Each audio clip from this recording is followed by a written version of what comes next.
সম্মানিত দর্শক, আমি একজন সৌদি প্রবাসী। এখানে কিন্তু ইরান থেকে বোমা মারিয়েছে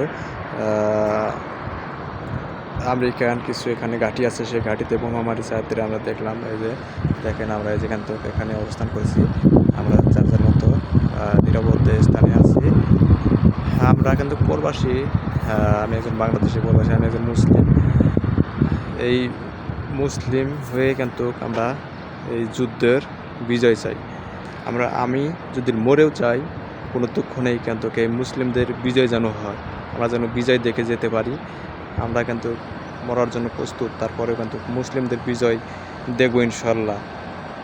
এই খামেনি, আমরা শুনতেছি ইরানের নেতা খামেনি সাহেব কিন্তু মারা গেছে নাকি, সেটা কিন্তু আমরা সত্য প্রকাশ পাইনি এখনও। আল্লাহ যেন তাকে হায়াত নসিব করে, তাকে যেন বাঁচিয়ে রাখে। এই বেধর্মীদের শাসন করার জন্য তাকে যেন আল্লাহ যুগ যুগ বাঁচিয়ে রাখুন। আমরা যেন নিজ চোখে দেখে যেতে পারি, তাকে যেন মুসলিমদের বিজয়ের আল্লাহ পরে দিতে পারে। আজকে আমরা প্রবাসী হয়ে কিন্তু তার জন্য দোয়া করতেছি। আমরা যদি মরেও যাই এই যুদ্ধে, এখানে যদি বোমা মেরে তাদের পাশে যদি আমাদের মরণ হয়, তারপরেও আমরা তার জন্য পান খুলে হাসব, দোয়া করব দুই হাত তুলে, তার যুদ্ধ যেন বিজয় হয়। আমরা এখান থেকে যে নিরাপদ স্থানে আছি।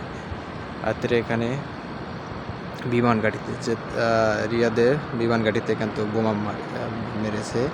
তারপরেও আমরা তার জন্য সবসময় দোয়া করব, তাকে যেন আল্লাহ পাক এই বিজয়ের, এই যুদ্ধের বিজয়ের হাসি ফুটাতে পারে, সবাইকে যেন বিজয়ের মালা পরিয়ে দিতে পারে, এই যুদ্ধে যেন জয় লাভ করতে পারে, মুসলিমদের জয়। 200 কোটি মুসলিম যেন দেখে যেতে পারে এই যুদ্ধের জয়। আল্লাহ পাক যেন তাকে জয় করুন। আমি যদি মরেও যাই এই যুদ্ধে, তারপরেও আমি ইরানের পক্ষে থাকবো, ইরানের যুদ্ধের সাথে একমত থাকবো ইনশাআল্লাহ। সবাই আপনারা মুসলিম হয়ে তার সাথে যোগ দেন, তার যুদ্ধকে সহযোগিতা করুন।